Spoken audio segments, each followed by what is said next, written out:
नमस्कार, मैं Mohan Dubey. VSRS news में आप सभी का स्वागत है। आइए नजर डालते हैं देश और दुनिया की तमाम टॉप 10 खबरों पर। प्रधानमंत्री नरेंद्र मोदी ने 18वें एशियन भारत सम्मेलन में हिस्सा लिया। उन्होंने कहा कि इतिहास गवाह है कि भारत और एशियन के बीच हजारों साल से जीवंत संबंध रहे हैं। इनकी झलक हमारे साझा मूल्य, परंपराएं, भाषाएं, ग्रंथ, वास्तुकला, संस्कृति और खान पान दिखाते हैं। इसलिए एशियन की यूनिटी और सेंट्रलिटी भारत के लिए सदैव एक महत्वपूर्ण प्राथमिकता रही है। प्रधानमंत्री ने कहा कि साल 2022 में हमारी पार्टनरशिप के 30 साल पूरे होंगे। भारत भी अपनी आजादी के 75 साल पूरे करेगा। मुझे बहुत खुशी है कि इस महत्वपूर्ण पड़ाव को हम एशियन भारत मित्रता वर्ष के रूप में मनाएंगे। दक्षिण पूर्वी एशियाई राष्ट्रों के संगठन के ब्रेनोई में हो रहे इस समिट में मोदी वर्चुअली जुड़े। इस सम्मेलन में एशियाई देशों के राष्ट्राध्यक्ष और सरकारों के मुखिया शामिल हुए।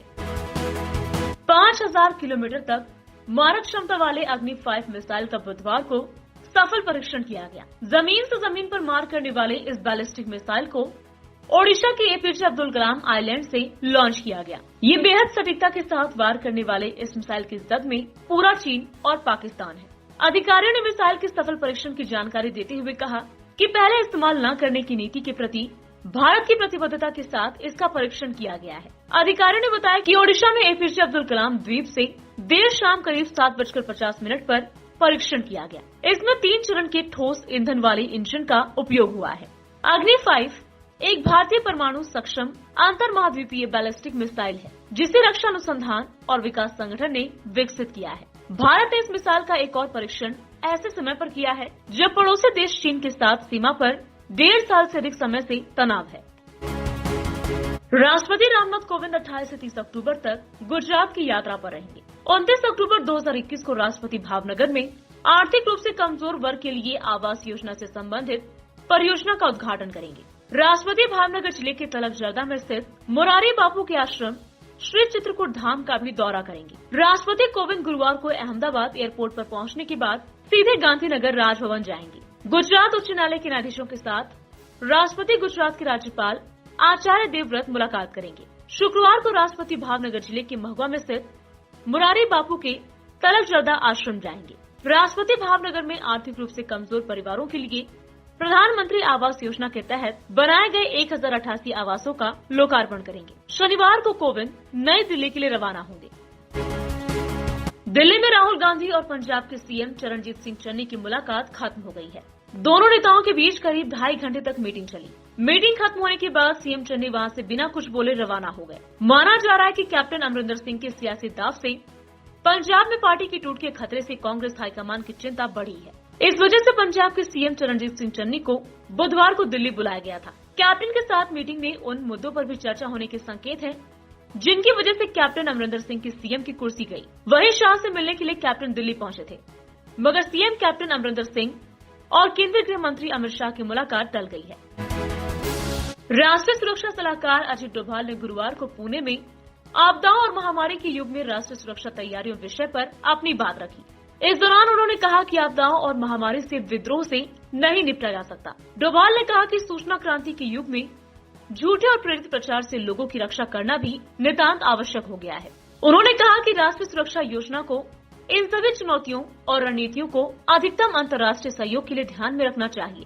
NSA ने कहा कि अब युद्ध के नए क्षेत्र क्षेत्रीय सीमाओं से सिविल सोसाइटी में स्थानांतरित हो गए हैं। उन्होंने कहा कि लोगों के स्वास्थ्य, उनकी भलाई और सुरक्षा की भावना और सरकार की उनकी धारणा जैसे कारक राष्ट्र की इच्छा को प्रभावित करते हैं। पुणे इंटरनेशनल सेंटर द्वारा आयोजित राष्ट्रीय सुरक्षा पर पुणे डायलॉग 2021 में डोभाल ने विषय पर बोलते हुए कहा, आप सभी वैश्विक सुरक्षा परिदृश्य में हो रहे परिवर्तन से अवगत हैं। युद्ध देश के राजनीतिक और सैन्य उद्देश्यों को प्राप्त करने के लिए लागत प्रभावी साधन बनते जा रहे हैं। मुख्यमंत्री योगी आदित्यनाथ ने कहा कि भाजपा सरकार में उत्तर प्रदेश विकास के रास्ते पर चल पड़ा है। अब सरकारी योजनाओं का लाभ किसी भी जाति या धर्म को देखकर नहीं दिया जाता। भाजपा प्रदेश की जरूरत है। 2022 के चुनाव में एक बार फिर प्रचंड बहुमत के साथ प्रदेश में भाजपा की सरकार बनेगी। मुख्यमंत्री योगी गुरुवार को लखनऊ के गन्ना संस्थान में आयोजित स्वर्णकार सम्मेलन को संबोधित कर रहे थे। उन्होंने कहा कि 2014 में केंद्र में भाजपा की सरकार आने के बाद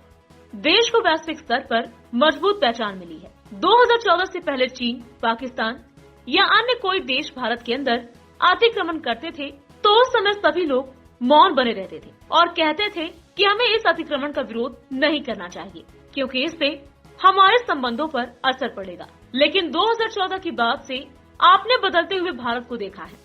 भारत की पहचान न सिर्फ वैश्विक मंच पर बनी है, बल्कि भारत दुनिया में एक ताकत के रूप में उभरा है।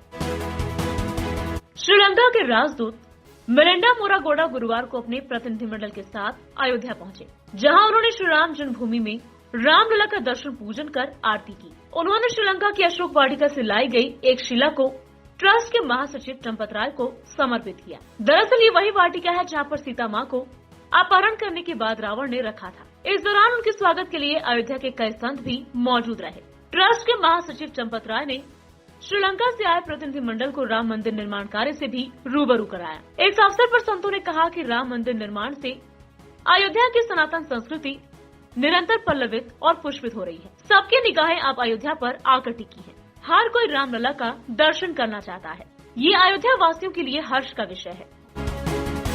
राष्ट्रीय आदिवासी नृत्य महोत्सव 2021 की शुरुआत गुरुवार से हुई है। झारखंड के मुख्यमंत्री हेमंत सोरेन ने छत्तीसगढ़ की राजधानी रायपुर के साइंस कॉलेज मैदान में राष्ट्रीय आदिवासी नृत्य महोत्सव एवं राज्य उत्सव 2021 का दीप जलाकर शुभारंभ किया। समारोह की अध्यक्षता छत्तीसगढ़ के मुख्यमंत्री भूपेश बघेल ने की।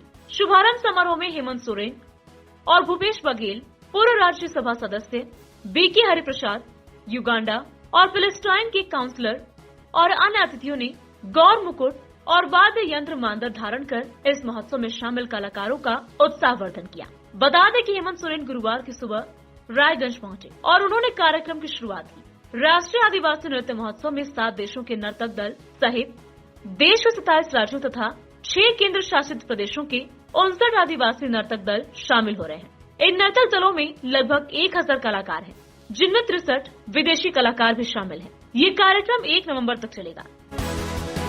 केंद्रीय गृह मंत्री अमित शाह ने राजधानी दिल्ली में तटीय सुरक्षा के विषय पर गृह मंत्रालय की सलाहकार समिति की बैठक की अध्यक्षता की। बैठक में कई मंत्रियों के साथ ही इंडियन कोस्ट गार्ड के कई बड़े अधिकारी मौजूद रहे। कुछ दिन पहले रक्षा मंत्री राजनाथ सिंह ने कहा था कि वर्तमान समय में अनिश्चितताओं और उथल पुथल को देखते हुए भारत को किसी भी परिस्थिति से निपटने के लिए तैयार रहना चाहिए। उन्होंने कहा कि लगातार बदल रहे क्षेत्रीय परिदृश्य के कारण हर वक्त चौकन्ना रहने की जरूरत है और दुनिया में हो रहे बदलावों से भारतीय अछूते नहीं रह सकते हैं। आम आदमी पार्टी के नेता और दिल्ली के सीएम अरविंद केजरीवाल अपने 2 दिन की यात्रा पर पंजाब पहुंचे हैं। अरविंद केजरीवाल ने इस बार ट्रेन के जरिए पंजाब का सफर तय किया है। अपनी 2 दिनों की यात्रा के दौरान अरविंद केजरीवाल पंजाब के किसानों और व्यापारियों से मुलाकात करेंगे। अरविंद केजरीवाल की इस यात्रा को अगले साल मार्च में होने वाले विधानसभा चुनाव से जोड़कर देखा जा रहा है। अरविंद केजरीवाल के साथ आप नेता राघव चड्ढा भी पंजाब पहुंचे हैं। राघव चड्ढा ने केजरीवाल के दौरे के बारे में जानकारी देते हुए कहा, केजरीवाल 2 दिन के मानसा दौरे पर हैं। गुरुवार को हमारी मुलाकात किसानों से होगी, जबकि शुक्रवार को हम व्यापारियों से मिलेंगे। बीते 1 महीने में केजरीवाल का ये दूसरा पंजाब दौरा है। अक्टूबर की शुरुआत में केजरीवाल ने लुधियाना का दौरा किया था। ये पूरी तरह से साफ है कि अगले साल होने वाले विधानसभा चुनाव के मद्देनजर ही अरविंद केजरीवाल ने राज्य में अपनी मौजूदगी को बढ़ाया है।